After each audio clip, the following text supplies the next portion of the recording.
Welcome to SAPR Talking Points COVID edition. My name is Rosemary Cornett, and I'm the Homestead Air Force Base Sexual Assault Response Coordinator. I want to give a disclaimer. Survivors of sex assault may opt out of this training and opt in for an individual training with the SARC. Contact the HARP SARC for more details at 786-415-7606. The rest of the audience, please take note of the potential for graphic language of a sexual nature. SAPR Talking Point number 1, the SAPR program. Sex assault is inconsistent with the Air Force core values. The DAF SAPR mission is to educate, advocate, collaborate to stop sex assault and provide direct response services to victims of sex assault. The Air Force will ensure response services are gender inclusive, culturally competent, and recovery oriented.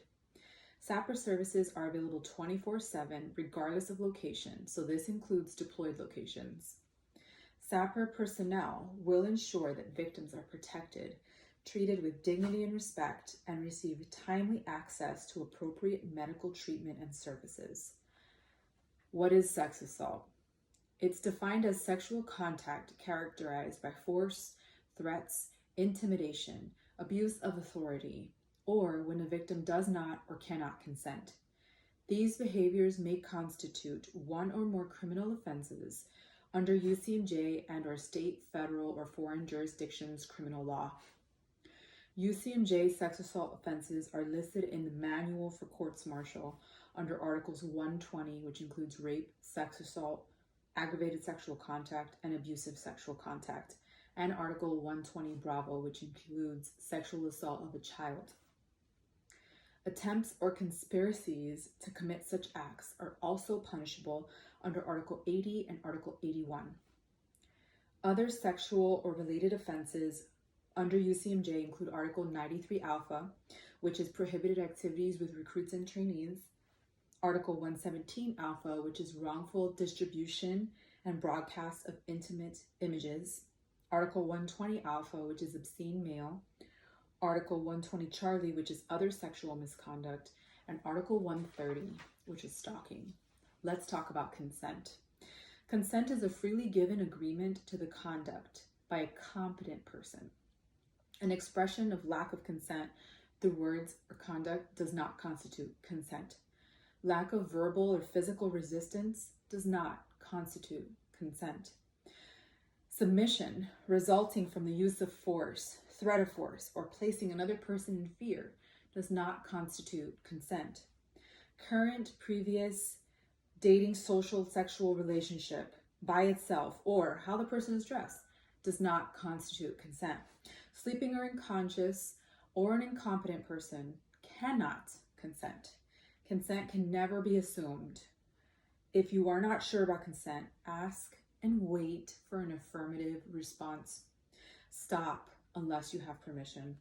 Examples: is this okay? Does this feel okay? Is it okay if we? These definitions that we discussed today do not necessarily determine if conduct is prosecutable under UCMJ or applicable law.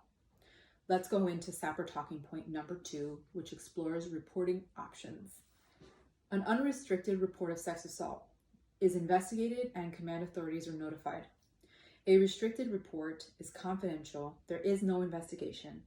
It can be made directly to the SARC, victim advocate, or healthcare provider.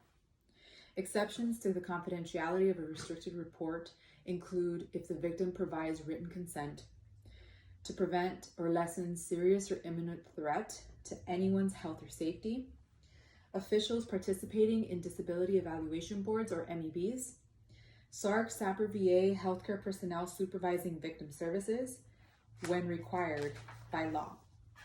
Reporting outside of the chain of command. A victim is not required to first notify their commander prior to making a report, and they should not if the alleged perpetrator is the commander or is in the victim's chain of command. Victims have the opportunity to report outside of their chain to include the next senior commanding officer, commanders outside of the chain, OSI or IG, DoD Safe Helpline.